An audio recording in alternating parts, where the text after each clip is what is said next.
ಲೋಕಸಭಾ ಕ್ಷೇತ್ರದಲ್ಲಿ ಭಾರತೀಯ ಜನತಾ ಪಕ್ಷದ ಅಭ್ಯರ್ಥಿಯಾದ ನಾನು ಈಗಾಗಲೇ ಪ್ರಚಾರ ಸುಮಾರು 20 ದಿವಸದಿಂದ ಇಲ್ಲಿ ಪ್ರಾರಂಭ ಆಗಿದೆ.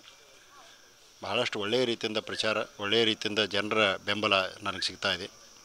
ಅದರಲ್ಲಿ ಕೂಡ ಭಾರತೀಯ ಜನತಾ ಪಕ್ಷ ಮಾಡಿದಂಥ ಕೆಲಸ, ನರೇಂದ್ರ ಮೋದಿಜಿಯವರು ಮಾಡಿದಂಥ ಕೆಲಸ, ನಮ್ಮ ಜೊಲ್ಲೆ ಗ್ರೂಪ್ ವತಿಯಿಂದ ಮಾಡಿದಂಥ ಕೆಲಸ ಎಲ್ಲರೂ ಕೂಡ ನಮ್ಮ ಕೈ ಹಿಡ್ತಾ ಇದೆ ಅಂತ ಅನಿಸ್ತದೆ.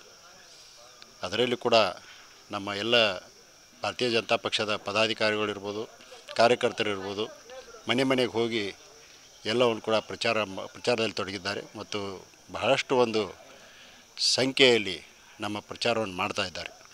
ಆದ ಕಾರಣ ರಾಷ್ಟ್ರ ನಾಯಕರು ಇನ್ನೂ ಲಿಸ್ಟ್ ಬರಬೇಕು. ಯಾಕಂದರೆ ಮೊದಲನೇ ಹಂತದಲ್ಲಿ ನಮ್ಮಲ್ಲಿ ಇವತ್ತು ದಕ್ಷಿಣ ಕರ್ನಾಟಕದಲ್ಲಿ ಇರೋದು ಅಲ್ಲಿ ಒಂದು ಹೆಚ್ಚಿನ ಮಹತ್ವವನ್ನು ಕೊಟ್ಟಿದ್ದಾರೆ. ಅದು ಮುಗಿದ ನಂತರ ನಮ್ಮಲ್ಲೇ ಬೇರೆ ನರೇಂದ್ರ ಮೋದಿಜಿ ಇರ್ಬೋದು, ಯೋಗಿಜಿ ಇರ್ಬೋದು, ಯಾರಾದರೂ ಒಬ್ಬರು ಇಲ್ಲಿ ಬರ್ತಾ ಇದ್ದಾರೆ ಅಂತ ಹೇಳಬಯಸ್ತೀವಿ.